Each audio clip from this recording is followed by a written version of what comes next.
وعلى سيدنا ومولانا محمد الذي كان عليا في درجاته فاتما في تطهيراته حسنا في صفاته شهيدا في تجلياته وعلى آله وصحابه أجمعين أما بعد فأعوذ بالله من الشيطان الرجيم بسم الله الرحمن الرحيم قل لا أسألكم عليه أجرا إلا المودة في القربى صدق الله العظيم وصدق على رسوله النبي الأمين المكين الكريم ونحن ولا ذلك لمن الشاهدين والشاكرين والحمد لله رب العالمين. شاہ مرداں شیر یزداں قوت پروردگار لا فتح الا علی لا سیف الا ذوالفقار یا الہی تابود خورشید و ماہی چراغ چشتیاں را روشنائی نبی کریم کے حضور ہدی درود باواز بلند اللہم صلی علی سیدنا مولانا محمد وعلا آل سیدنا مولانا محمد وآلہ وسلم صلاة و سلام علیک یا رسول اللہ صلی اللہ تعالی علیہ وسلم. حضرات محترم، مجھے اس بات کا احساس ہے کہ آپ بہت ہی دیر سے عید میلاد النبی صلی اللہ تعالی علیہ وسلم کی اس محفل پاک میں بیٹھے ہوئے ہیں. بس تھوڑی دیر کے لیے میں بھی حاضر آیا. پہلی بات کوثر و تسنیم صاحبان کی دعوت پر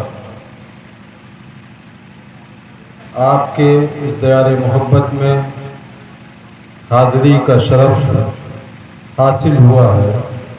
پہلی ملاقات آپ سے ہے. اللہ تبارک و تعالیٰ کی بارگاہ میں دعا ہے کہ پروردگار عالم اس زمین پر برکتوں کا نزول فرمائے.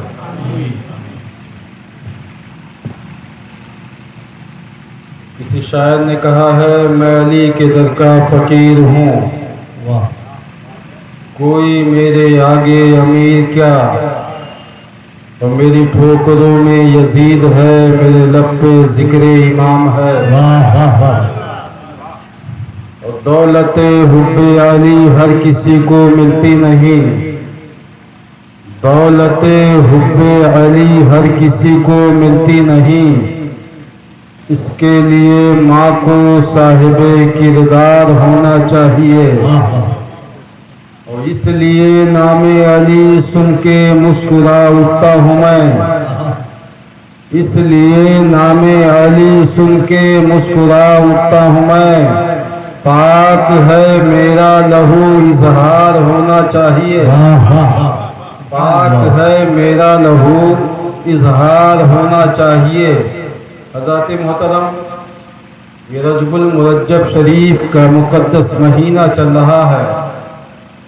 اس ماہ پاک کو جہاں ایک طرف اللہ کے عظیم پیغمبر حضرت شیس علیہ السلام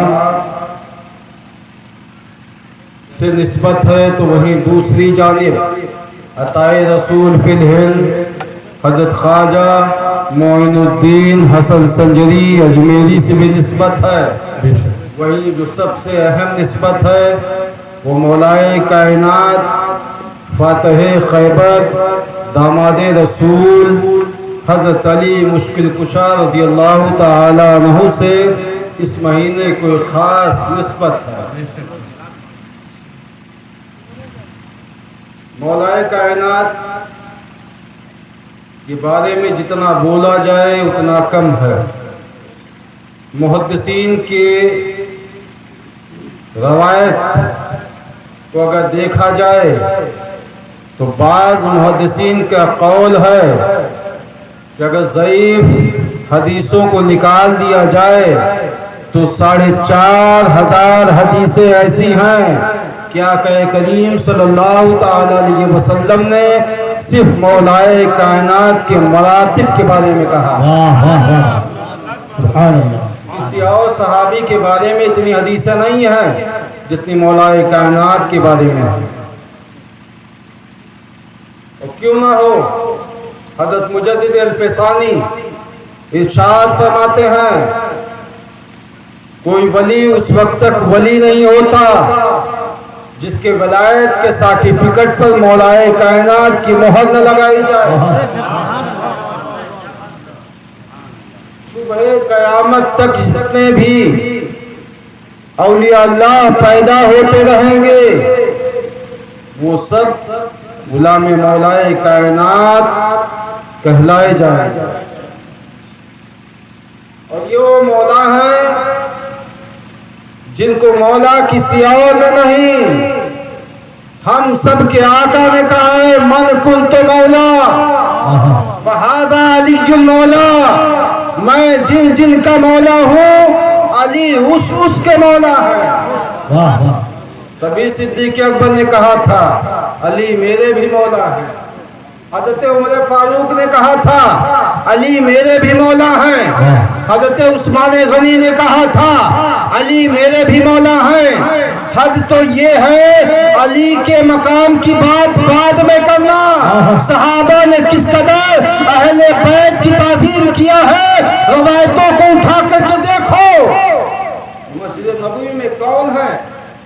کوئی عام آدمی خطبہ نہیں دے رہا ہے، وقت کے امیر المومنین ہیں حضرت عمر فاروق، جن کے بارے میں اللہ کے رسول نے ارشاد فرمایا ہے روئے زمین پر اگر میرے بعد کوئی نبی ہوتا تو عمر فاروق ہوتے.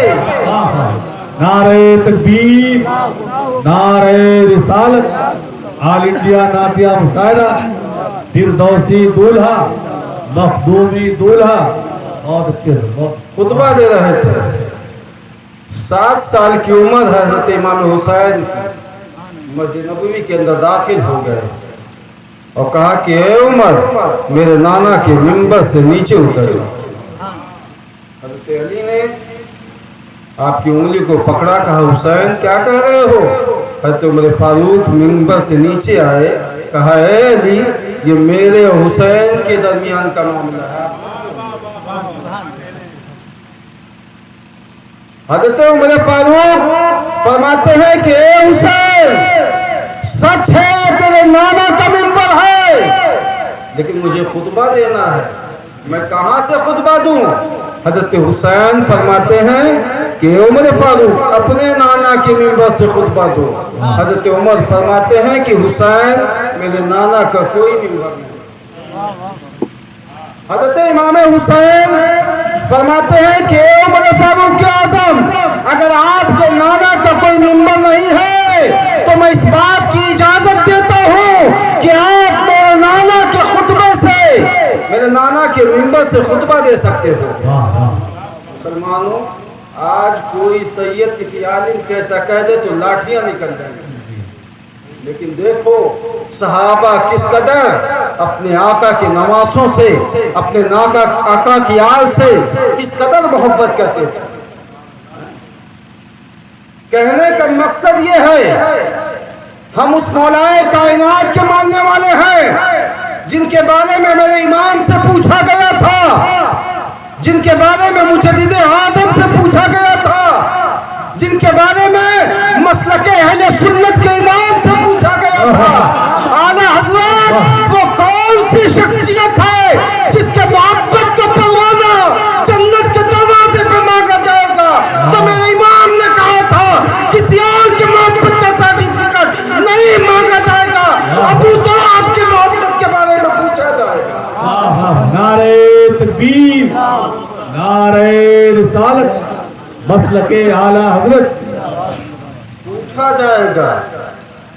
نماز کی دولت تو لے کر کے آیا ہے، زکوٰۃ کی دولت تو لے کر کے آیا ہے، حج کی دولت تو لے کر کے آیا ہے، اعمال صالحہ تو لے کر کے آیا ہے، لیکن یہ بتا کہ علی کی محبت بھی لے کر کے آیا ہے؟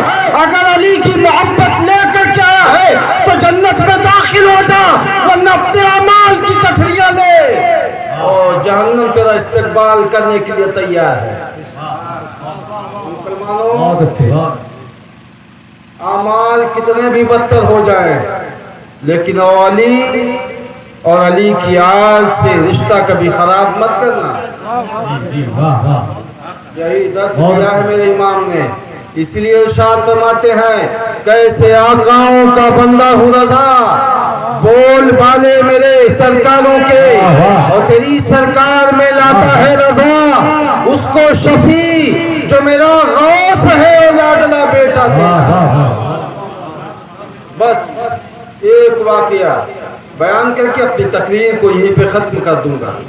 حضرت علی کے مقام کو اگر سمجھنا ہے تو اس زمین پر اللہ کا ایک قلندر جسے بہلول دانا کہا جاتا ہے، واقعہ بہت ہی مشہور و معروف ہے۔ بی بی زبیدہ آپ کی بارگاہ میں حاضر ہوئی، سمندر کے کنارے آپ بیٹھے ہوئے تھے، زمین پر کچھ بنا رہے تھے۔ بی بی زبیدہ کون ہے جانتے ہو؟ یہ ہارون رشید کی بیوی ہے جو خلیفہ وقت تھے۔ کہا بابا کیا بنا رہے ہو؟ کہا جنت میں گھر بنا رہا ہوں۔ کہا بابا بیچو گے؟ کہا ہاں زبیدہ بیچوں گا، کیا خریدو گی؟ کہا ہاں بابا خریدوں گا۔ کہا بابا قیمت کیا ہے؟ کہا 10 چاندی کا سکہ۔ بی بی زبیدہ نے اپنے تھیلی سے 10 چاندی کا سکہ نکالا اور بہلول دانا کے قدموں میں ڈال دیا۔ اس کے بعد اپنے گھر واپس چلی گئی۔ ہارون رشید سویا تھا، رات میں اس نے خواب دیکھا میں اللہ کی جنت میں حاضر ہوں، اور ایک محل کے قریب گیا اور رک گیا۔ اس محل پہ لکھا ہوا تھا زبیدہ کا محل۔ زبیدہ کے محل میں داخل ہونا چاہتا تھا کہ دروغ جنت رضوان نے ہارون رشید کے ہاتھوں کو پکڑ لیا۔ کہا ہارون رشید زبیدہ اس محل میں جائے گی تو نہیں جا سکتا، کیونکہ یہ جنت ہے، جنت دنیا کا کوئی مکان نہیں ہے۔ اتنا دیکھنا تھا کہ ہارون رشید کی آنکھیں کھل جاتی ہے۔ بی بی زبیدہ کو بلایا جاتا ہے، اے زبیدہ یہ بتاؤ کون سا ایسا نیک عمل کرتی ہو؟ بی بی زبیدہ عرض کرتی ہیں میرے سرتاج، میرے دن بھر کا عمل آپ کی نگاہوں کے سامنے ہے، میں تو کوئی ایسا عمل نہیں کرتی، معاملہ کیا ہے؟ اتنے پریشان کیوں ہو آپ؟ کہا تیرے نام کا ایک محل جنت میں نے دیکھا ہے۔ بی بی زبیدہ عرض کرتی ہے میرے شوہر، میرے نیکیوں کا بدلہ نہیں ہے، اللہ کے اس مرد قلندر کی دعاؤں کا نتیجہ ہے، بہلول دانا کی دعائیں ہیں۔ کہا زبیدہ اگر اس اللہ کے بندے کی دعا سے اللہ نے تیرے نام کا ایک محل بنا دیا ہے تو میں بھی اس سے دعائیں حاصل کرنا چاہتا ہوں، بتاؤ وہ کہاں ملے گا؟ کہاں دریا کے کنارے ملے گا۔ ہارون رشید اپنے بستر سے اٹھتے ہیں، ہارون رشید دوڑنا چالو کرتے ہیں، رعایا پیچھے پیچھے دوڑ آئی ہے، اور ہارون رشید اس مقام پہ پہنچے جہاں بہلول دانا بیٹھے ہوئے تھے۔ رک جاتے ہیں، دیکھا بہلول دانا زمین پہ کچھ بنا رہے ہیں۔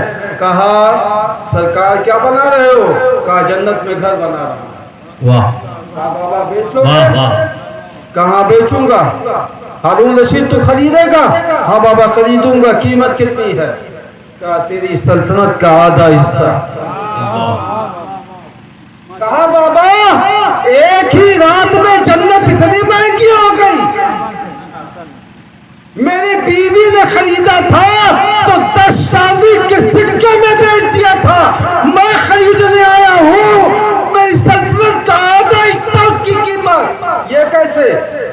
کہا ہارون رشید زبیدہ نے جنت بنا دیکھے خریدی تھی اور تو دیکھ کر خریدی ہے، اس لیے اللہ نے اپنی جنت کو مہنگی کر دیا ہے۔ واہ واہ واہ واہ بہت واہ